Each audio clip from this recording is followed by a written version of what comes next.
এই যে নোংরা রাজনীতি মমতা ব্যানার্জির আমাদেরকে ভাবতে হবে। ঘটনাচক্রে আনিস খান হচ্ছে সংখ্যালঘু পরিবারের সন্তান, সেই জন্য কনফিডেন্স নেওয়ার জন্য, মানুষকে নাটক করে বোকা বানানোর জন্য জ্ঞানমান সিংকে না পাঠিয়ে মেরাজ খালিদকে পাঠালো, এটার জন্য যে হয়তো ও মুসলমান, তুমি মুসলমান অফিসার আসছে বিচার পাবে। কিন্তু আপনাদের বলে রাখি যে আমরা অফিসারকে অফিসার হিসাবেই দেখতে চাই, তার ধর্মীয় পরিচয় আমাদের জানার দরকার নেই।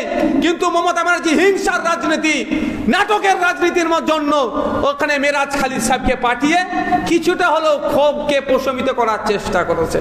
আর আমাদের মধ্যে যারা আবেগপ্রবণ আছেন, হয়তো মেরাজ খালিদ, আনিস খান, এবার হয়তো বিচার পেয়ে যাবে আনিস। কি হলো? আমি ওই সময় বলেছিলাম আমাদের রাজ্য কমিটির কিছু নেতৃত্বদেরকে, ওই আর বিচার পাওয়ার হতে গেলে দুষ্কর আছে, মমতা ব্যানার্জি যা খেলা খেলছে, কারণ ও ওখানে জ্ঞানমান সিংকে না পাঠিয়ে ও ভাই ভাই দেখাতে চাইছে, ভাইচারা দেখাতে চাইছে। এই নোংরা রাজনীতির ফাঁদে আমাদের পড়লে হবে না, এ তো নাটক হয়েছে। নাহলে আজকে 2 বছর অতিবাহিত হলো, 2024 চলছে, এখনো পর্যন্ত ওই কয়েকটা সিভিক ভলেন্টিয়ার ছাড়া, যদিও তারা শুনছি জামিন পেয়ে গেছে, দুটো সিভিক ভলেন্টিয়ার তো যায়নি, গিয়েছিল তো ওখানে আরো পুলিশের অফিসার বা যাদের নির্দেশে গিয়েছিল তাদেরকে জিজ্ঞাসাবাদ, তাদের মধ্যে কতজনকে অ্যারেস্ট হয়েছে। আমি তো মিথ্যা বলতেই পারি, আপনারা জানেন, একটু আনিসের পরিবারকে জিজ্ঞাসা করুন, জানতে পারবেন আপনারা যে কি অন্যায় হয়েছে, বা যে অন্যায়টা হয়েছে এখন কজনকে অ্যারেস্ট করেছে, খোঁজ নিলে দেখা যাবে।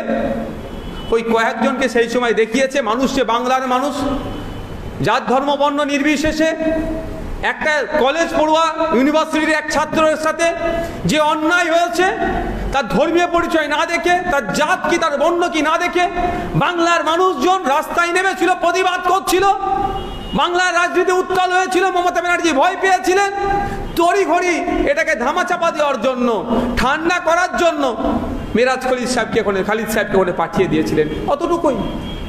আর আপডেট কি? আর আপডেট নাই। ওনার ফেভারিট ছাত্র ছিল আনিস খান, ওনার ফেভারিট ছিল, কিন্তু ফেভারিট এখন যে বিচার পেল না, সেটা কি এখন ওনার মনে পড়ছেন না? ওনার কি এখন আর মনে পড়ছে না যে আনিস নামে এক ছেলে ছিল, হাওড়া জেলার আমতাতে বাড়ি, তার পুলিশ পাঠিয়ে ওকে হত্যা করা হয়েছে, যারা গিয়ে হত্যা করলো তাদের বিচার হওয়া দরকার।